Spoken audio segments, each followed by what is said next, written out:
chance of access to the technologies. And these engineering solutions are more site-specific.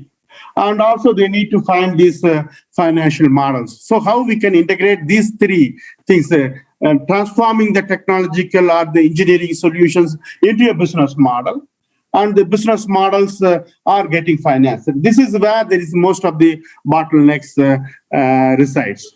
And to solve this bottlenecks, we need to develop a performance indicators. And this performance is a kind of a key performance indicators to evaluate the smart city initiatives, and also how these countries are progressing in the multiple fronts by introduction of ICT technologies that are married to the social infrastructure. And here we find that basically there are 8 parameters that include the human capital, social cohesion, economic, environment, and mobility. And more important is the smart technologies and the innovative finance systems. Here you can see that is how the countries are how the cities are performing. This is the rating by UN Cities Movement, and here we find some regional cities are very advanced, but the city that is coming at the top is the London, and followed by the New York and Amsterdam. And these cities has a long and a strong plan to integrate these different engineering solutions with the financing solutions. So this is my last slide, and what are the some kind of take-home messages that is we can have today.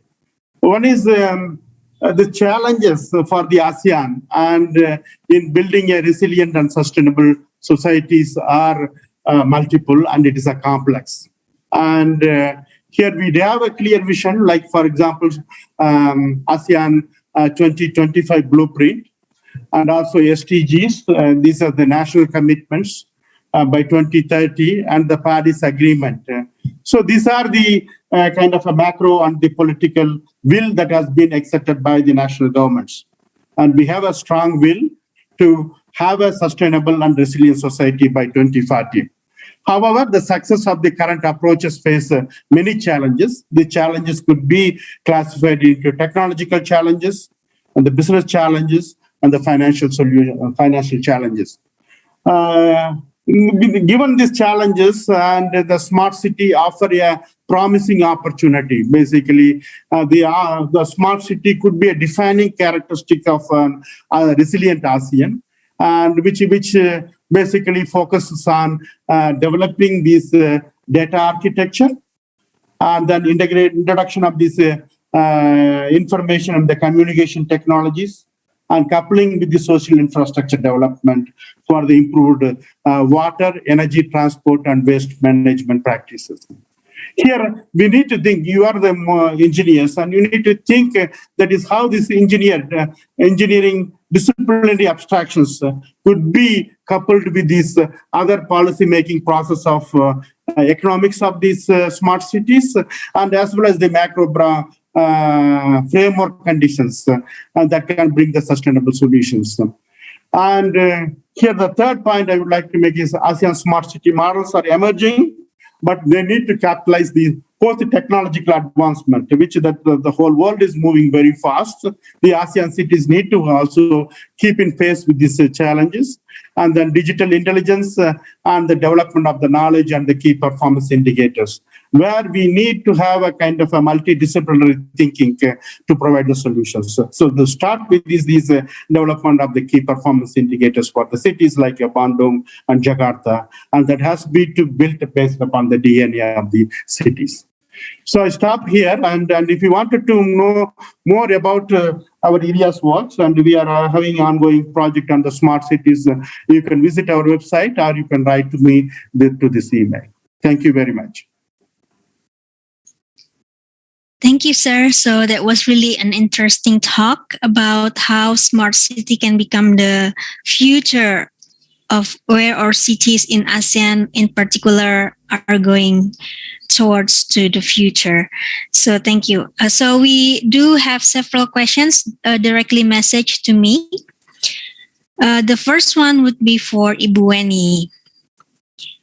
As cultural change takes time and even decades, what is MRT Jakarta doing for educating and informing the future generations, primary and high school students, for example, who will be the future users of the MRT?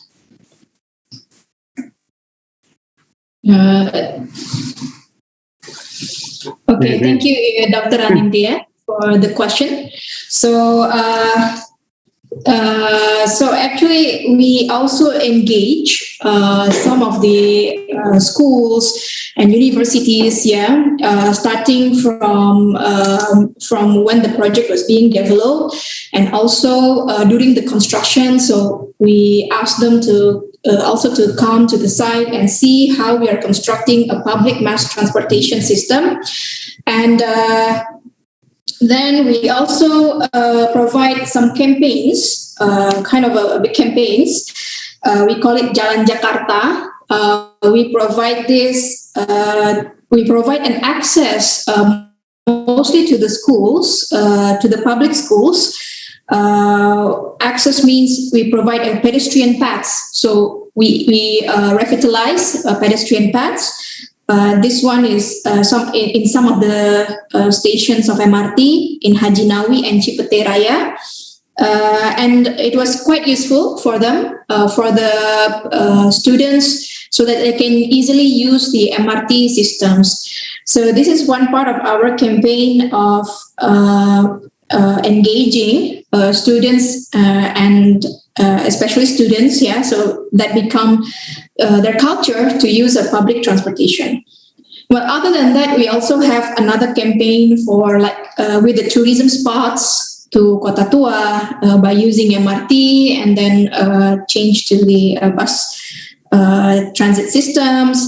And also we engage with the some corporates or companies nearby the MRT stations, so that especially for the workers, for their employees, so that the employees can use MRT as one part of the transport modes. So we hope that it can be a habit to them and grow a better culture to the students and also the employees working nearby the MRT stations, MRT lines. That is one or two from our campaigns and public socializations programs. Thank you, Ibu Weni. So I think that's answered the question. So there is another question for Dr. Venkatachalam. How are the ASEAN cities collaborating and sharing the good ideas amongst all the cities, and how is the success of collaboration being reported? Can you hear me, Doctor? Yes. Okay. Yes, I can. And then thing is, this ASEAN Smart City Network is kind of a platform for the cities come together and sharing their vision and the best practices and as well as the initiatives. And here there is a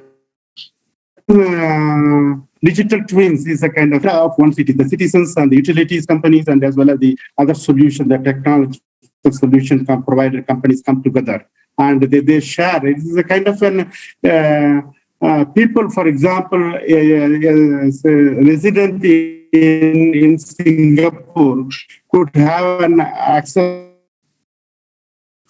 to these technology needs of another citizen in Jakarta.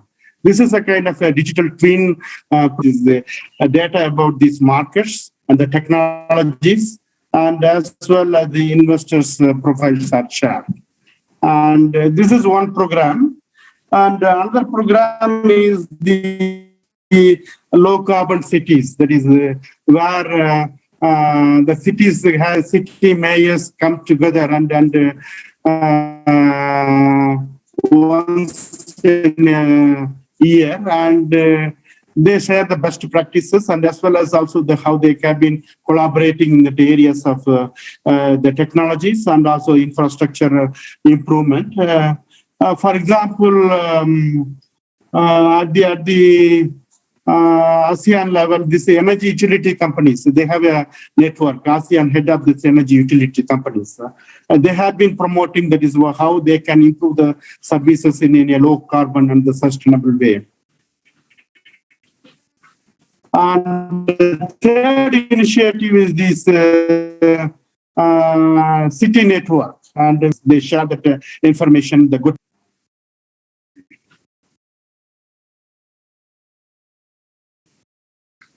So I stop here. And so there is different channels of collaboration, and new innovative programs are available to share that best practices and the technological solutions.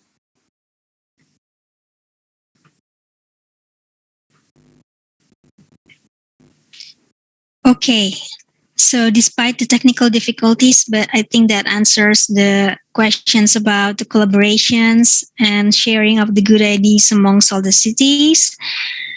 I have another question here sent to me, to Ibu Weni, because how did the conversations about cultural issues, disability issues, inclusivity issues come up in the first place? Is there any pressure from the users or the government? How did it come up in the first place?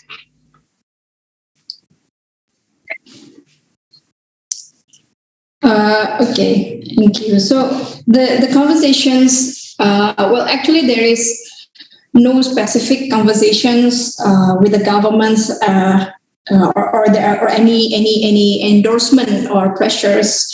But actually, when we try to build the new system of a public mass rapid public transport systems, we do have. First of all, we when we establish the designs, of course, we are looking as our vision is as the MRT as the first world-class operator. So that means we have some benchmarks to some worldwide operators, good operators. Yeah, for example, like in Japan, because we are having this funded by JICA ODA loan, the standard itself is actually from Japanese standard, because at the time we do not have our own standards. Yeah, but of course, we apply the Japanese standards, but it doesn't mean that we solely apply for only looking on the Japanese one. But our team at the time have made some benchmarks. Yeah, we do some benchmarks to the region. Yeah, for example, to Singapore, to Hong Kong, and also Kuala Lumpur. So they have implemented a mass transit system also for a very long time. And that's why to be a world-class operators, the most important thing that we need to address is that about the first of all is about the accessibilities for all of the peoples, including wheelchair users, elderly, and also pregnant women, and also about the all of the operators. Every operators are highlighting also about the inclusivities. That's why at the end we come up on this kind of initiatives that we have put this in our design of the stations and our infrastructures. When we design the stations, how we see and how we think as those accessibilities for all of the users. So that is Ibu Anandria, that actually we have our own, we starting from the standards, and we have our own visions as the MRT world class operators, and of course by that we also have communications with the communities, disabled communities, and also the government themselves. Okay, thank you, Ibu Ani. Also, another question for Dr. Venkatachalam. From your experience, is there any resistance to apply, for example, e-governance framework? Is there any resistance because it's a new system, probably? Yes, I don't think, I think there is a resistance for introduction of this e-governance framework because the objective of this e-governance is to improve the living standards of cities, and this is also brought of kind of a part of a progressive paradigm shift towards this, bringing the transparency and quality of extension of the services. For example, in the Jakarta city, that is when I talked, and basically this introduction of the digital platform or the smart collaboration, where the compliance or the grievances of the citizens could be is basically shortened. And I hear that is the previously if you file a complaint to address that complaint, it takes nearly 20 days. But by introducing the e-governance framework, and basically that response time has been reduced to 3 days. So basically, this has also happened in Myanmar, and where there is a mayor who is progressive, and he introduced basically the Facebook platforms to receive the complaints of the grievances. This is his own initiative. And this has been very much appreciated by the citizens. And third example I could able to see is in the Lao Prabang in Lao PDR, and where the city is a kind of heritage city. And they introduced the kind of framework or a platform where the consumers or the tourist has been linked with these objectives or the destination places or the service providers. Basically, it facilitated much more transparency and improved service delivery. And the third one is more quality of life, maybe I can say. This is a kind of a keyword. And so there is nothing more to see. There is a governance, but only one concern is this introduction of the e-services also comes with the extra cost. I think who is going to pay for that extra cost?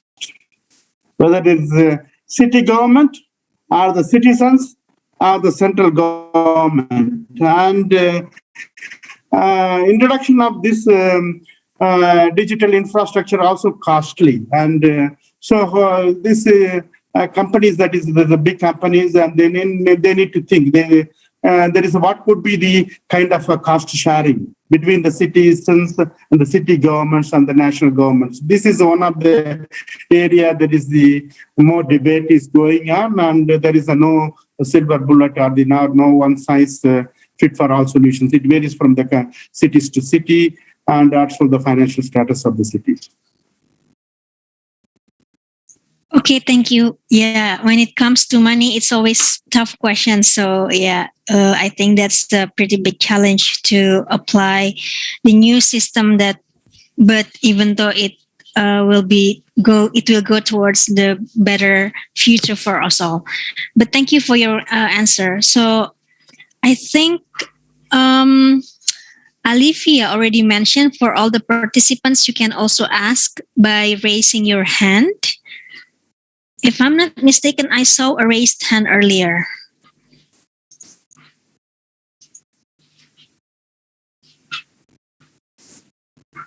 No, okay, nobody raising their hand. So,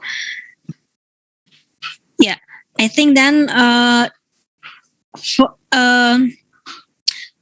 living. I live in Bandung, Ibu Eni. So, is there any chance that maybe MRT will be expanded to other cities rather than Jakarta? Because I can help to see by amazing that is. I mean, it's a dream come true to have such wonderful system to come into our city. Yeah, thank you, Ibu Andrea. Yes, we are. We are thinking also to expand to the other cities, especially to give technical assistance to the other governments, not only in Jakarta but also in several other states. For example, we heard that Surabaya and also Makassar and Medan, they would like to also to develop a railway network system for public mass transit. Yeah, so I hope I heard that Bandung is also preparing for a kind of a transit system. But it seems we don't know yet whether it is an MRT or an LRT system that is being built. But of course, we are very happy from MRT Jakarta if the government of West Java would like to have a technical assistance from us. We are happy to share our experience in phase 1. Okay, thank you. Thank you, Ibu Weni. So I've got the information that before Ibu Dr. Novi raised her hand. Is there any question, Ibu Novi, for the two speakers?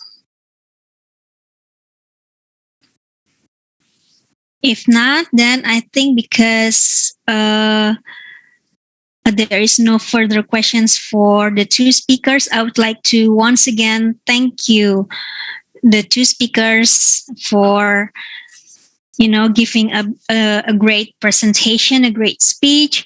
And one of the participants also congratulate Ibu Weni and Dr. Venkata Chalam for his and her for your great presentations today. So I will give the floor back to the MC, to Alivia. Thank you, Alivia, for having me.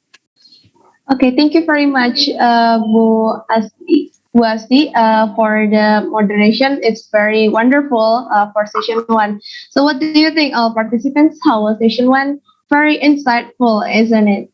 Now we will move on to the next agenda, which is launching student competition. Wow, the prizes from this competition, for your information, are very interesting. And of course, participants can increase their knowledge, their relationship by joining this competition. So without further ado, let's synchronize them to the video and explanation from Bu Asi. Please enjoy.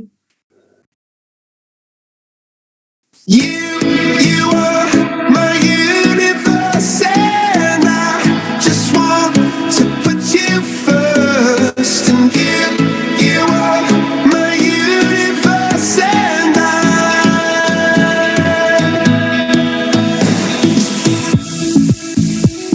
in the night I lie and look up at you. When the morning comes, I watch you rise. There's a paradise they couldn't capture, that bright infinity inside your eyes. 매일 밤 내게 날아가 꿈 이룬 것도 잊은 채 나 웃으며 너를 만나. Never ending forever, baby. You are my universe, and I just want to put you first.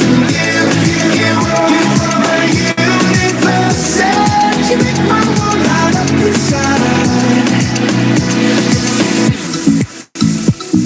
어둠이 내겐 변했었지. 길어진 그림자 속에서. And they said that we can't be together because we come from different sides. You are my universe, and I just want to put you first. You are my universe, and you make my world light up inside. My universe.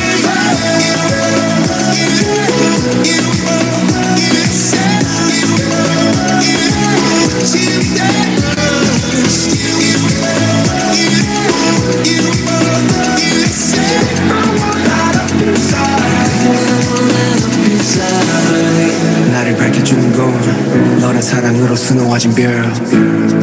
내 우주와 넌 다른 세상을 만들어주는 걸 너는 내 별이자 나의 우주니까 지금의 시련도 결국엔 잠시니까 너는 언제까지나 지금처럼 밝게만 빛나줘 우리는 너를 따라 이긴 밤을 수놓고 너와 함께 날아가 When I'm without you I'm crazy 자 어서 내 손을 잡아 We are made of each other baby You are my universe and I just wanna fall with you first You are my universe and you make my world out of inside My universe My universe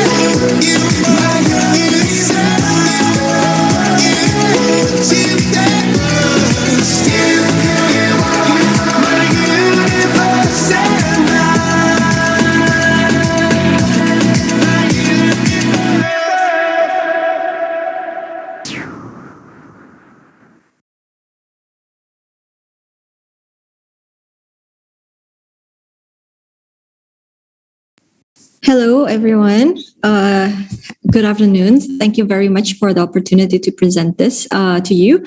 So today is actually a very good day. We are going to launch our very first student competition. As you know, next year will be our SIBE 2022.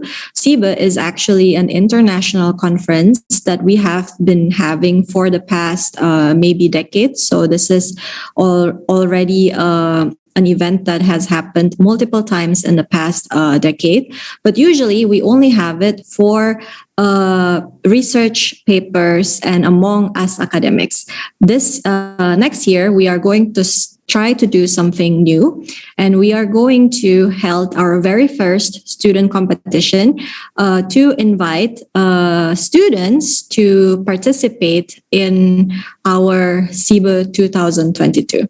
And for this, we have a title, Imagining a Sustainable and Resilient Asian City in 2045. But this is with an engineering perspective.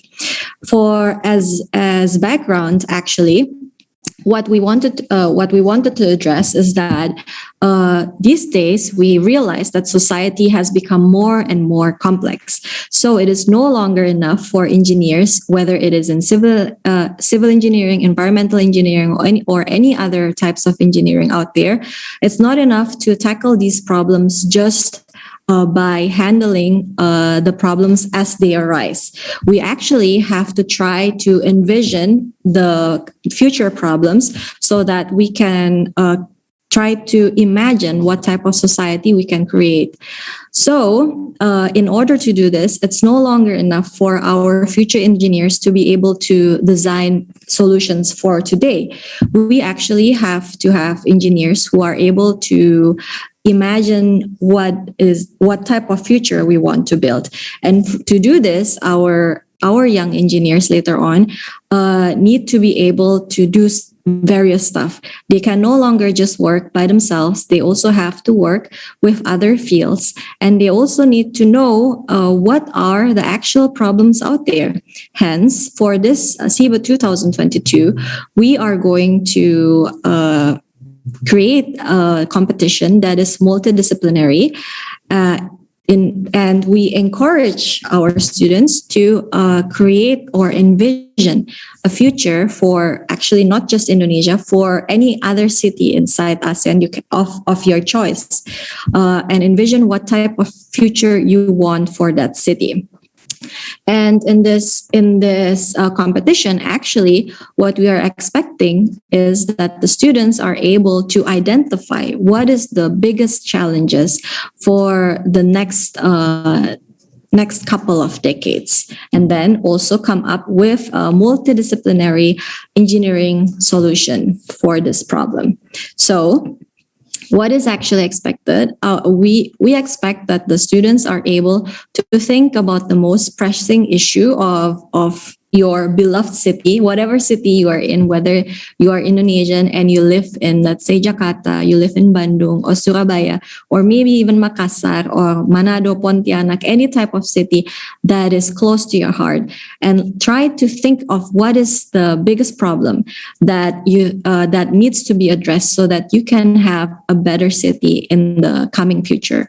And then in order to solve this, we are expecting that the students are able to think about what are the different aspects that might affect this problem, and then of course, come up with an engineering or a possible engineering idea that can transform the city in the coming 2 decades. So here we also have prepared several examples so that you can understand what we are expecting of you. So for instance, let's say we talk about Jakarta. Let's say you think that Jakarta should be without waste in 2045. Then the first thing that you need to think about is to identify this problem. So, for instance, we know that Jakarta has a population of about 10 million people, and that with such a high population, it is a bit difficult for Jakarta to handle all of its waste problem. And therefore, actually right now, Jakarta only has one landfill, which receives about 7,500 tons of waste daily. But this number is of course going up and up later on in the future. So this, of course, is a problem that needs to be addressed. Here, later on, what we are expecting is that for each of the participants of the student competition, if you are interested in participating, to make a possible solution. And this possible solution can be anything. Let's say you say that the possible solution is a local or regional infrastructure with specific waste processing technology. Then this can be your solution. And then, or also you can perhaps design an environmentally based solid waste treatment technology which has innovative and specific user target. This is also okay. Whatever you can think of, you can dream of as an engineer, you can try to put into the competition. Or another example is, let's say you think that one of the biggest problems or challenges in the future will be flooding. And then you say, you pick a city, whether it's Jakarta, Bandung, or more recently, we saw huge flooding in Malang and Batu. And you say no more. In 2045, there should be no more flooding in any of those cities. Then, firstly, you need to do the problem identification, where you identify what are the things that result in this problem. And here, for instance, in the case of flooding, you can say that the problems are that extreme rainfall is occurring more frequently, which is true, and that there has been recent heavy flows in Jakarta, in Kalimantan, and Batu, as I mentioned before, and that maybe some of these rainfall are related to hydrometeorological hazard. But also these flooding occurred not only in an urbanized city, but also in upstream areas and less urbanized area. Additionally, we also know that waste and social regulation is a major issue that contributed to the flooding. So what is then the possible solution? The possible solution, depending on what you think can be the possible solution, could be, let's say, to implement an integrated flooding management and from structural law and structural regulation approach, or to do an integration of real-time meteorological information with stakeholders, and to maybe also increase social awareness related to waste management. But with this competition, we are requesting you to think with us what type of future you want to make. So here, in this competition, what we want the students to submit is actually 2 parts. The first part is going to be an essay, which explains the background of the city of your choice, of course, whatever city you choose, and why it is important to deal with the chosen issue. And then, secondly, we we expect the students to create a preliminary engineering design solution to the problem identified. So it doesn't have to be a perfect design. Of course, you are still a student. We are not expecting you to do that. But what we want is for you to learn how to envision this type of future and know that this vision comes with engineering solution, like imagining an engineering solution to that problem. And then we want you to create this engineering solution in the form of a video, obviously, this video can be in whatever way you want. Maybe some of you would make a 3D modeling, some of you like to make an animation, or anything that you can think of. Because later on, the winner of this competition, we will showcase at SIBE 2022, watched by the international community, so that your voice will be heard not just by us in ITB, but also by the international community at large. And this video will be played in the conference next year. As an example, so that you know what we are expecting. Wait, let me try to. We have here prepared one simple. Sadly, this video is in Indonesian, but wait. Have to. We have here prepared a video of the type of solution video that we want you to submit. It is a very simple, so you don't have to think of it too complicated. But this video has to contain the problem identification, and then later on it also has to contain what type of solution that you want to deliver within your solution. Yang mengakibatkan kecepatan bebas ruas jalan tersebut mendekati atau melebihi 0 km per jam sehingga menyebabkan terjadinya antrian. Sampai akhirnya kita menjadi bingung, apa sih yang menyebabkan kemacetan? Kenapa kemacetan terjadi hampir setiap hari di jam yang sama? Sekarang mari kita melihat data. Ruas jalan di Kota Bandung pada tahun 2018 sepanjang 1172,78 km atau hanya mengalami pertambahan sebesar 0,87% dari tahun sebelumnya. Sedangkan jumlah kendaraan bermotor di Kota Bandung pada tahun yang sama berjumlah 1.738.665 unit. Selain itu, kecepatan rata-rata lalu lintas di Kota Bandung hanya berkisar 14,1 km per jam. Dengan realita yang ada, maka tidak mengherankan jika kemacetan menjadi suatu hal yang tidak dapat dielakkan lagi. Penyebab kemacetan yang lain diantaranya infrastruktur jalan yang kurang baik, pengguna lalu lintas yang tidak tertib seperti supir angkutan umum yang seringkali berhenti sembarangan, atau para pengendara yang memarkirkan kendaraannya di pinggir jalan tanpa memperhatikan lalu lintas jalan tersebut, dan lain sebagainya. Dari beberapa penyebab kemacetan tersebut, kami dari kelompok 3 MKKF 11 berupaya untuk menawarkan beberapa solusi untuk menanggulangi kemacetan di jalan raya. Solusi pertama yang kami tawarkan adalah ekspansi jalan raya. Ketika kita mengetahui jika pertumbuhan jumlah kendaraan tidak sebanding dengan perluasan jalan, maka kita bisa memperluas jalan yang tersedia. Lantas, seberapa besar jalan harus diperluas? Ada berbagai tipe jalan raya di perkotaan. Pertama, jalan 2 lajur 2 arah tak terbagi, jalan 4 lajur 2 arah tak terbagi, jalan 4 lajur 2 arah terbagi, jalan 6 lajur 2 arah terbagi, dan jalan 1 arah.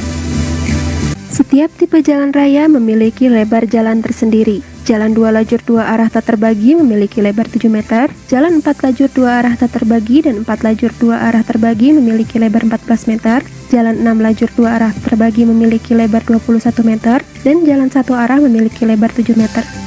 Menurut kami, jalan di perkotaan akan lebih baik jika dijadikan jalan dengan tipe 4 lajur 2 arah tak terbagi karena jalan ini tidak terlalu kecil dan tidak pula terlampau besar, namun bisa meningkatkan kapasitas kendaraan yang terdapat di jalan raya.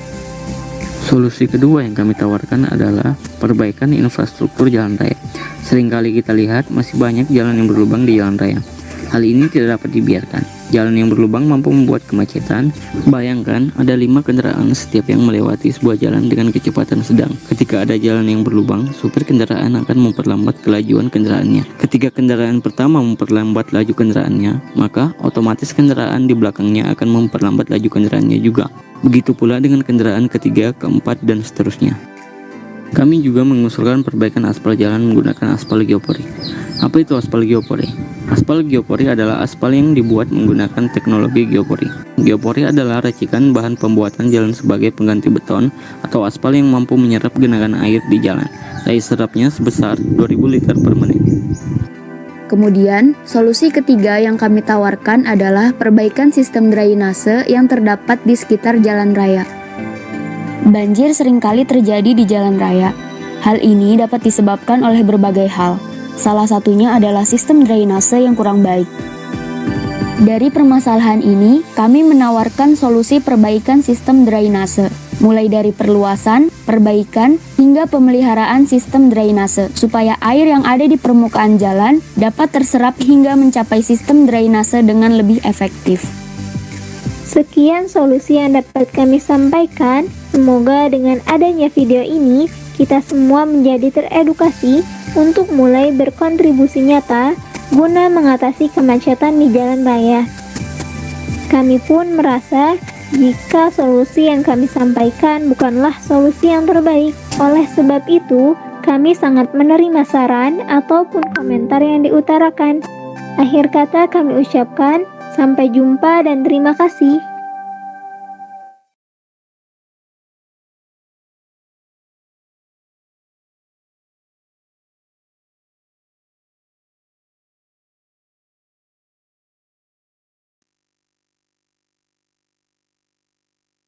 Okay, so that was an example of course, you don't have to make it like that, just to be clear of what is expected. So next part, I want to explain about the registration steps, as there are a lot of questions about this.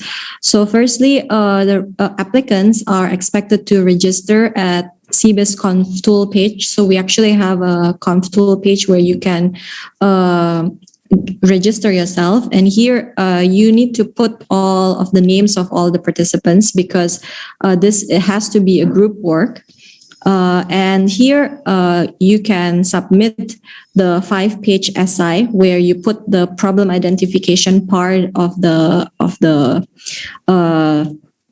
competition via ConfTool by around 4 January 2022.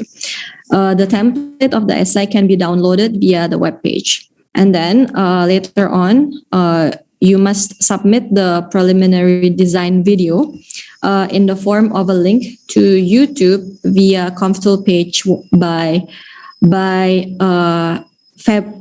this should be 28 February. And then for the judgment criteria, it needs to be multidisciplinary. So actually, we request to have about 3 to 5 students in one group, and here there needs to be at least 2 different fields.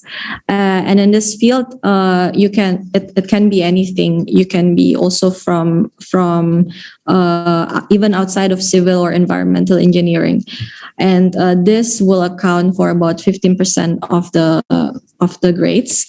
And then of course originality, so SI will be checked for plagiarism, and then the ability to analyze the current problem of a city is a huge component. And then next is the feasibility of the preliminary engineering solution based on engineering knowledge. So it's not just something that has no underlying engineering knowledge. And then later on, the last part is what we are also judging is your ability to communicate the idea to the greater public, whether in the form of writing, which can be seen through the essay, or through the video. And then this is the schedule. So firstly, today is the formal call for the application. And then the registration and submission of SI deadline is on the 4th of January. And then for the final design submission is going to be on the 28th of February. We will announce the winner and showcase the design in our conference, SIBE 2022, which will be in March 2022. And here, as has already been mentioned in the video before, are the prizes. So actually, we have quite generous prizes for this student competition. The first prize will receive about $1,000. The second is will receive $500, and the third $300. And we will also prepare prizes for popular votes. The first popular vote will be given by participants of SIBE, and the winner will receive $200, and the popular vote by social media will also receive $200. So this is what we can explain about the student competition. But of course, we are having this conversation now so that you can ask questions. If you are interested in joining the student competition, please let us know, and please ask your questions. Thank you very much.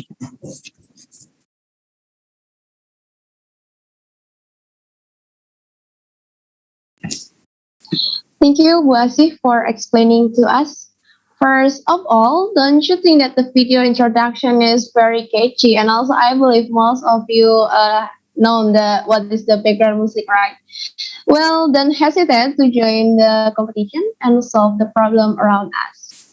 So after getting a lot of insight from the first session and also participating in the student competition launching, we invited all participants to take a break to eat, maybe praying, and also to restore focus.